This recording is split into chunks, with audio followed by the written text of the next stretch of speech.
आयचे पयलें वाचप इसायास प्रवाद्याच्या पुस्तका वेले. हो भाग जो आमी वाचला आनी आयकला तो 8व्या शेंकड्यांतलो.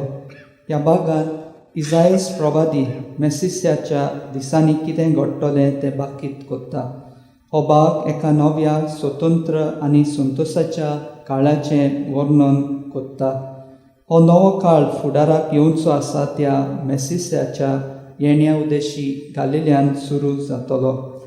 सांत पावलो न्हयच फकत बरी खबर परगट्टालो आनी वेगवेगळ्या सुवातांचेर पवित्र सभा स्थापतलो, पूण त्यो स्थापल्या उपरांत तांचें आत्मीक जिवीत कशें चलता, ती क्रिस्ताचो फाटलाव खरेपणी कोत्तात वो हांचो हुस्को दवरून तांकां परतून भेट दितालो, नाजाल्यार तांकां चिटी बरयतालो. तांचें बरें आयकल्यार तांकां शाबासकी दितालो, तांकां वाखाणटलो, तांची तोखणाय कोत्तालो आनी तांकां तशेंच अदीक बरें करून उत्तेजन दितालो. तीं तर क्रिस्तांवाच्या मना प्रमाणें चलनात वो तांचे भितर स्वार्थ आनी फुटी भितर चल्ल्यात जाल्यार तांकां आपणें दिलोले वो परगटलेले शिकवणेचो उगडास कोत्तालो.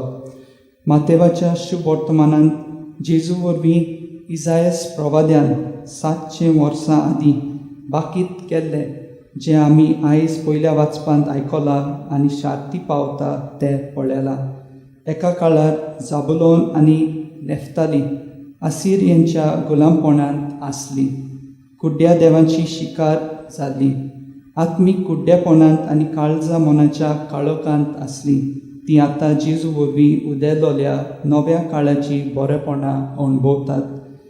देवाचें उतर आनी मोग आमचे मदें एकचार बांदता आनी आमकां एकचारान सांबाळटा.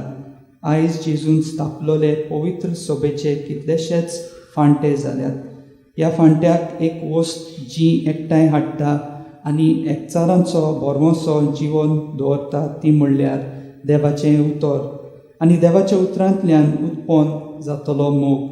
देवाच्या उतराच्या आदारान आनी मोगाच्या खोऱ्यांनी सगळ्या मदें एकचार बांदून न्हूच फकत क्रिस्तांवां मदें पूण दुसऱ्या धर्मा मदें एकचाराचे पूल बांदूंक वावरुया.